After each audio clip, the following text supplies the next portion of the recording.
Bien, buenos días. Nuevamente estamos aquí para tratar de que ustedes sean bendecidos, así como yo soy bendecido por la palabra de Dios. Hoy vamos a tratar acerca de un versículo que está dentro de un libro, el mejor libro del apóstol Pablo que escribió. Bueno, muchos lo dicen de esa manera, es el libro de Romanos, es decir, la carta a los romanos. Y vamos a tratar del versículo, el capítulo 1, versículo 16 y 17. Le he titulado a este mensaje, No me avergüenzo el Evangelio.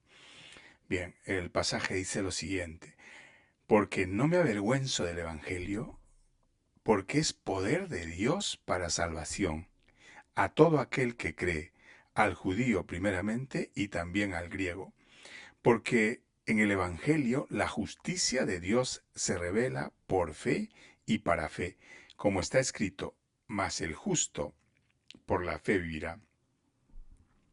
Pablo podría tener de qué avergonzarse del Evangelio. Pablo nació en Tarso, en Cilicia, actual Turquía, y era ciudadano romano. Recibió una educación judía tradicional, incluyendo el estudio de la ley bajo Gamaliel en Jerusalén. Era un fariseo, lo que significaba que seguía estrictamente las leyes y tradiciones judías. Él mismo decía de sí mismo lo siguiente en Filipenses capítulo 3 versículos del 5 al 7, decía, circuncidado al octavo día, del linaje de Israel, de la tribu de Benjamín, hebreo de hebreos, en cuanto a la ley, fariseo, en cuanto a celo, perseguidor de la iglesia, en cuanto a la justicia que es en la ley, irreprensible. Eso decía del mismo. Un autor cristiano conocido por sus libros sobre historia y teología dice, el Evangelio de un carpintero crucificado en las calles de la Roma imperial no es una idea tan incongruente como para que uno se avergüence de tal proyecto. El comentario de Crisóstomo citado por Morris en una nota pertinente dice, Pablo iba a Roma a predicar a Jesús, tenido por hijo del carpintero, criado en Judea, en la casa de una mujer mala, sin custodia militar y sin el entorno de riqueza. Aún peor, murió como criminal entre ladrones y sufrió muchas otras vergüenzas. Todas estas cosas podían provocar vergüenza en otros, pero Pablo decía, no me avergüenzo del Evangelio. Ahora vamos a ver por qué. Claro, que a Pablo, si no se le hubiera presentado Cristo, nunca predicaría de Cristo, y menos de la salvación a través de la cruz, porque él mismo dice en Primera de Corintios capítulo 1, versículo 23, dice, pero nosotros predicamos a Cristo crucificado, para los judíos ciertamente tropezadero, y para los gentiles locura. Por eso decía, ahora Pablo está diciendo, no me avergüenzo del Evangelio, porque es poder de Dios para salvación a todo aquel que cree. Pablo no está diciendo que el Evangelio tiene poder o que da poder u ofrece poder. No, está diciendo que el Evangelio es poder para salvación. ¿Y por qué es poder para salvación? Pablo lo explica claramente en el siguiente versículo, en Romanos 1:17, al siguiente, al que estamos tratando. Dice, porque en el Evangelio se revela algo. ¿Qué se revela en el Evangelio? Se revela la justicia de Dios. Esta revelación de la justicia de Dios es lo que hace que el Evangelio sea poder de Dios para salvación. Porque la justicia de Dios que se revela en el Evangelio te salva de una muerte eterna y te da vida eterna. Nos salva y nos da vida. ¿Cómo se explica esto? Entendiendo qué es el Evangelio. De esa manera se explica. Ahora, ¿qué es el Evangelio? El Evangelio es la venida de Dios a través de su Hijo Jesucristo para morir y derramar su sangre en la cruz por nosotros. Es decir, toma el lugar tuyo y mío y paga todos nuestros pecados con su terrible muerte. Nos ha sustituido. Y si tú crees esto, el Evangelio para ti se convierte en poder para salvarte. En griego la palabra poder es dynamis. Se traduce principalmente como fuerza, poder o potencia. También puede referirse a capacidad, habilidad o energía. Es decir, la muerte y resurrección de Jesucristo tiene la capacidad de salvarte del fuego eterno si tú crees en Jesús, el Hijo de Dios. Juan 1:12 dice: Mas a todos los que le recibieron, a los que creen en su nombre, les dio potestad de ser hechos hijos de Dios. Esa es la justicia de Dios que se revela en el Evangelio, una justicia que te justifica por la muerte y resurrección de Jesús. Dios había establecido como juez justo que el hombre que pecare morirá. En Ezequiel 18:20 leemos: El alma que pecare, esa morirá. El Hijo no llevará el pecado del Padre, ni el Padre llevará el pecado del Hijo. La justicia del justo será sobre él, y la impiedad del impío será sobre él. Y en Romanos 3:23 Pablo nos dice: Por cuanto todos pecaron y están destituidos de la gloria de Dios. Todos estamos y estamos destituidos de la gloria de Dios si no has creído en Jesús. Sí, Dios lo estableció así. Como juez justo no puede retractarse, sino que debe hacer cumplir la ley. No puede perdonarte diciendo: porque te amo te perdono. Ningún juez humano transgrediría la ley de esa manera. Dios dejaría de ser juez justo y por lo tanto dejaría de ser Dios. Así que como no podía hacer eso, perdonarte sin más, sino que tenía que cumplir la ley, decidió tomar tu lugar y él mismo recibir el castigo por todos tus pecados y de esa forma saldar tu deuda y poder cumplir la ley. Y lo hizo ¿de qué manera? De la manera más sacrificial posible. Se desprendió de lo que más amaba, de su Hijo. La Trinidad, como es conocida, Dios Padre, Dios Hijo y Dios Espíritu Santo, jamás se había separado. Esto era impensable, pero es tanto el amor de Dios por su criatura creada a su imagen y semejanza, que decidió venir Él mismo al mundo en la persona de su Hijo Jesús y morir la muerte horrenda que le infligieron a Jesús los humanos de aquella época, judíos y romanos, al Hijo de Dios, a Jesús. Le costó muchísimo este sacrificio a Jesús, tanto así que la noche que iba a ser entregado oraba y derramaba gotas de sudor como si fueran gotas de sangre, implorando al Padre que si había otra forma, otra manera o posibilidad de salvar a la humanidad, lo hiciera. Marcos 14:36 dice, y decía Jesús, ¿no? Decía: Abba, Padre, todas las cosas son posibles para ti. Aparta de mí esta copa, mas no lo que yo quiero, sino lo que tú. O sea, hágase tu voluntad, le estaba diciendo. Si puedes apartar esta copa o si puedes hacer que esto sea de otra manera, hazlo.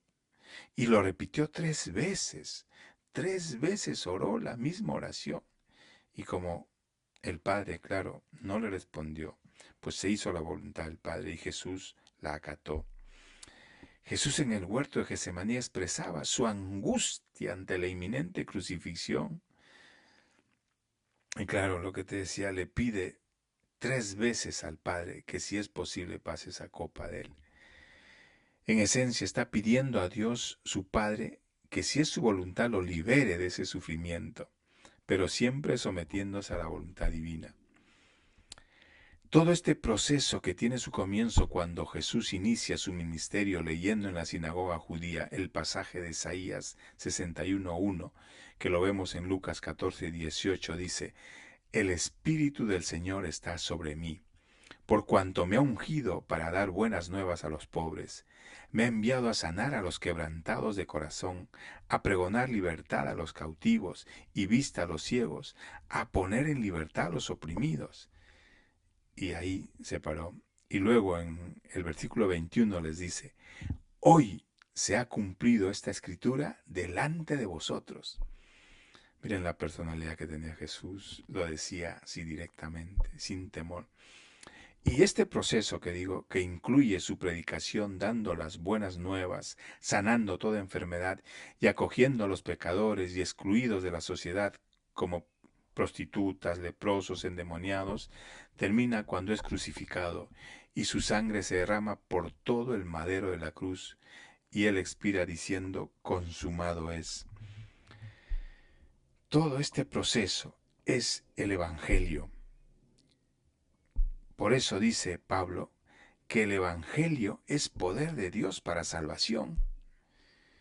Nunca se dice o se toma por separado, solo poder. No, siempre es todo junto, poder de Dios para salvación. Eso es el Evangelio. Si alguien osa decirte, sí, pero también debes dar tu diezmo, o también tienes que portarte bien, o debes cumplir, o debes sufrir por Cristo, o debes diariamente hacer tu devocional, esforzarte por ser santo, etcétera, etcétera, etcétera. Te está diciendo que la sangre del Hijo de Dios no ha sido suficiente y que se necesita más. Esto es terrible porque está pisoteando la sangre de Cristo, todo su padecimiento, su sacrificio, su dolor y su gozo de saber que se estaba sacrificando para perdonarte de todos tus pecados y que tú solo debías recibirlo y creer en Él. Como dice en Juan 1:12, a los que le recibieron, a los que creyeron en Él, les dio la potestad de ser hechos hijos de Dios. Así que no necesitas hacer nada, porque si no, estás haciendo vana la sangre de Cristo. Si tú dices, bueno, sí, creo, ya me ha perdonado, pero tengo que cumplir con esto. No, estás diciendo que la sangre de Cristo no ha sido suficiente y eso no puede ser. Pablo predicaba de esta manera y les explicaba de que todo esto es por la gracia de Dios y por fe, como dice en el pasaje que estamos reflexionando en Romanos 1, 16, 17.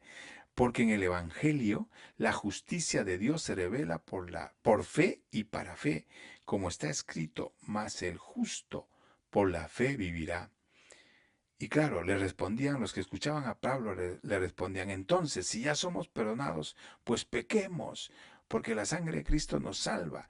Y Pablo le respondía, que ahora hemos sido liberados del pecado, que ya el pecado no tiene autoridad ni potestad sobre nosotros.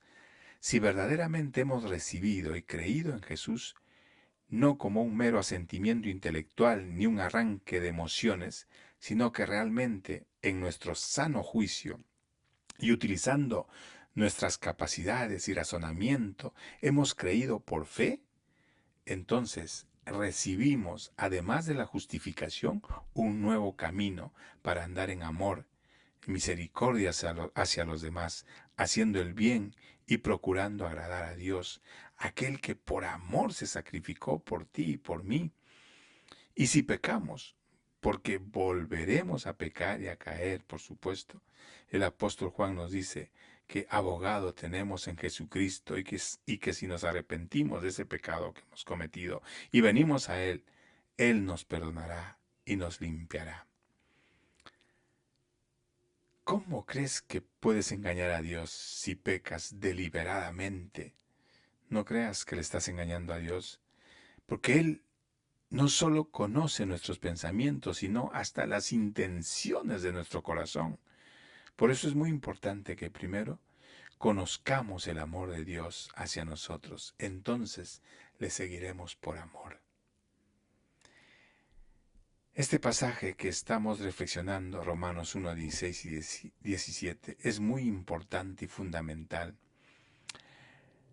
Muchos dicen que del libro de Romanos que es una joya de la teología bíblica y este pasaje, el que estamos reflexionando, nos da la tesis de todo el libro. En estos dos pasajes están condensados todo lo importante del libro. Para que tengas una idea de lo potente y poderoso que es este pasaje, como él mismo lo dice, es dinamita para ti, voy a relatar dos anécdotas que describirán la magnitud de dicho pasaje. Martín Lutero era hijo de un próspero contratista minero que lo envió a la universidad a estudiar derecho. Pero la historia nos cuenta una anécdota que cambió la vida de Lutero. Se encontraba volviendo del campo cuando se desató una tormenta en Sottenheim, en Alemania, con truenos y rayos. Uno de esos rayos cayó tan cerca que casi lo mata, y Lutero, desesperado, hizo un juramento a Dios que si sobrevivía, se haría monje. Y así fue, cumplió su promesa y se hizo monje agustino. Luego estudió teología, pero a pesar que era doctor en teología, no conocía realmente a Cristo. Hacía ayunos, vigilias, se azotaba para no dar lugar a la carne.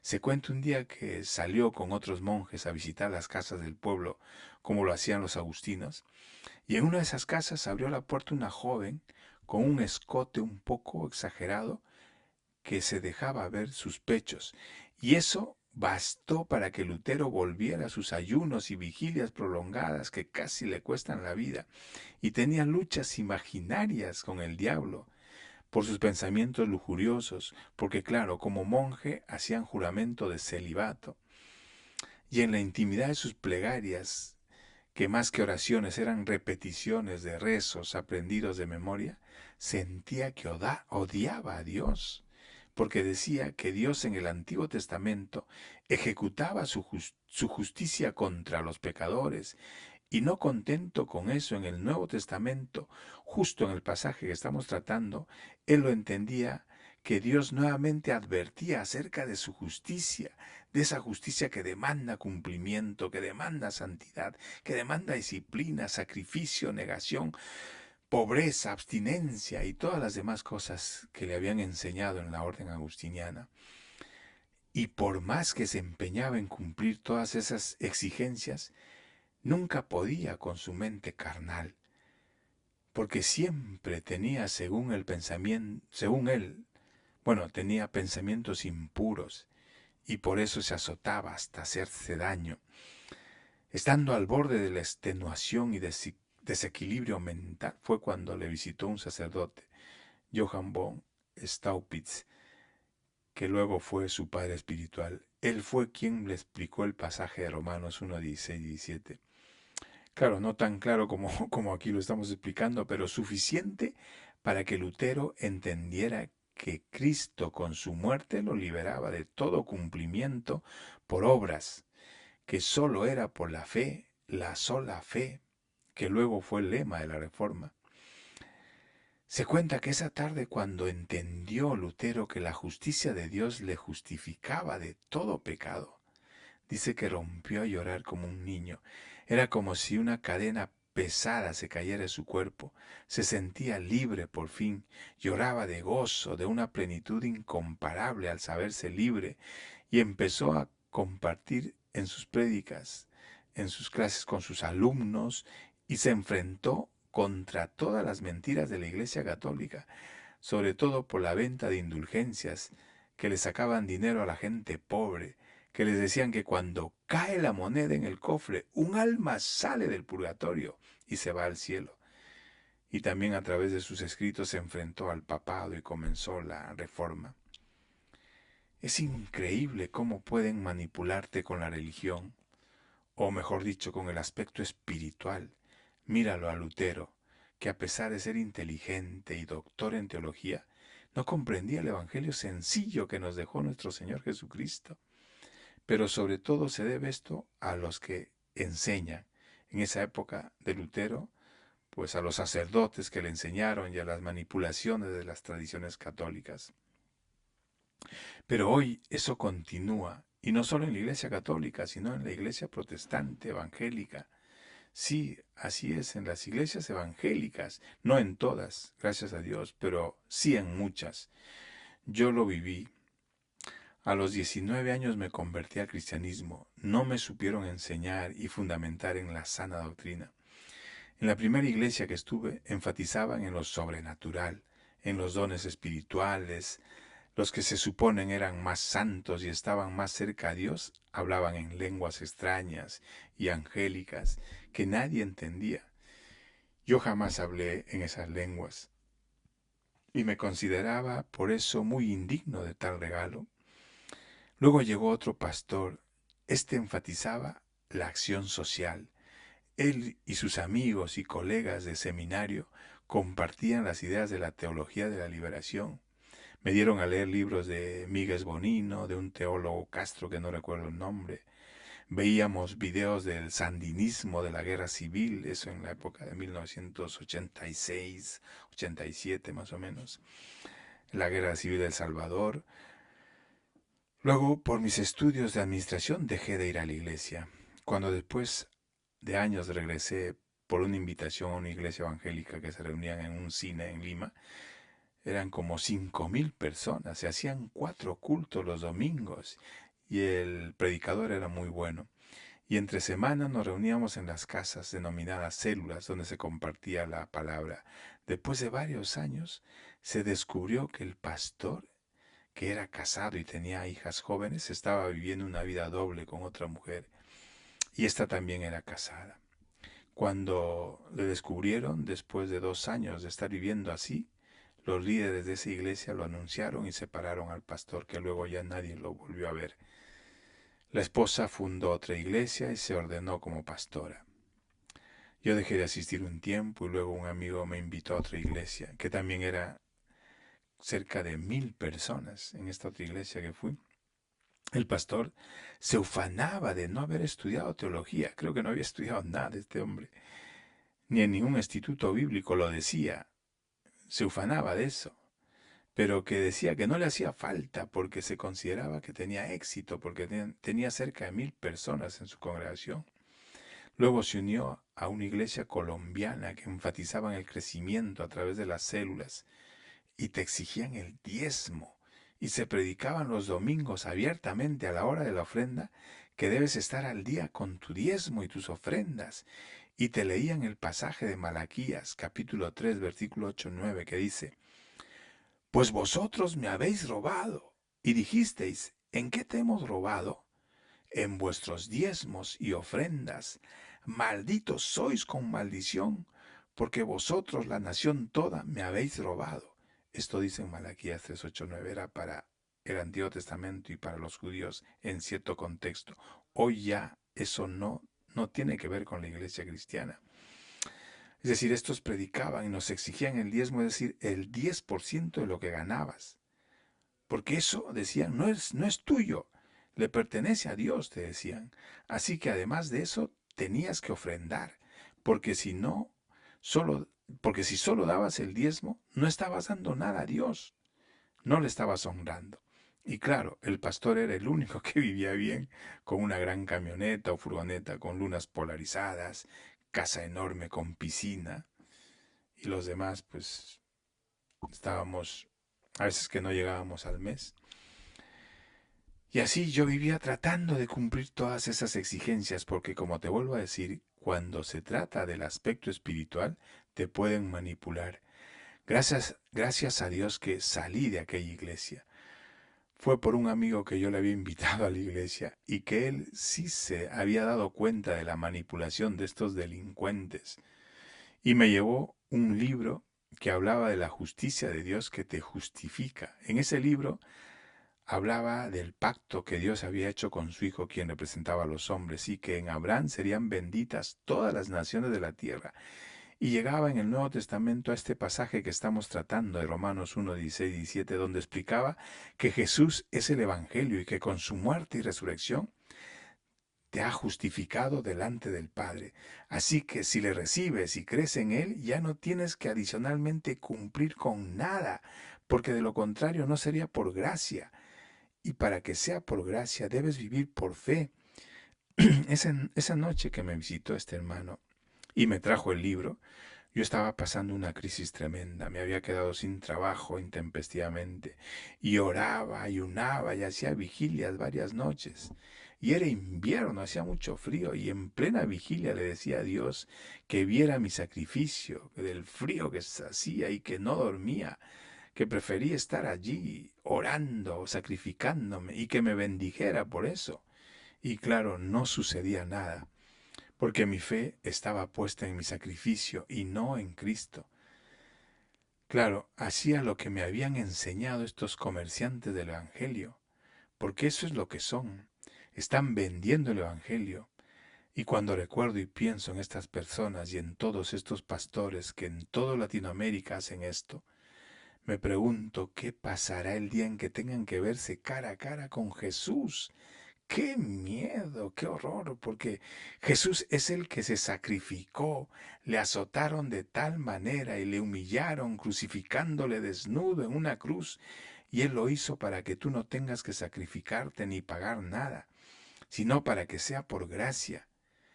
Imagínate qué les hará a los que han vendido su evangelio.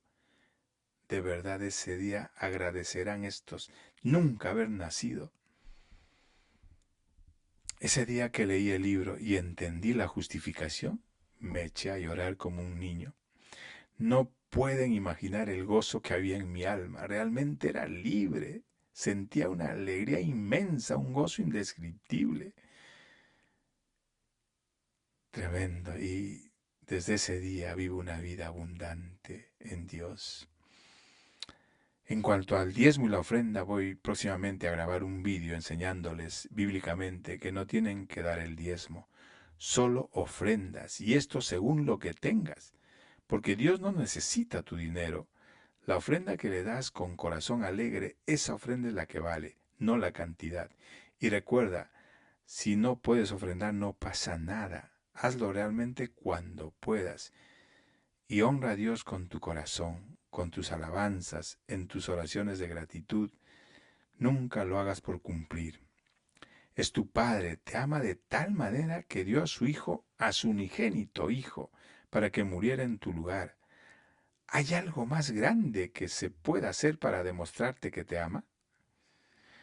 Tienes ya ganado una vida eterna, donde no habrá lágrimas ni sufrimiento, no habrá enfermedad ni muerte, y viviremos con el más poderoso, con nuestro Padre Celestial y con su Hijo Jesucristo.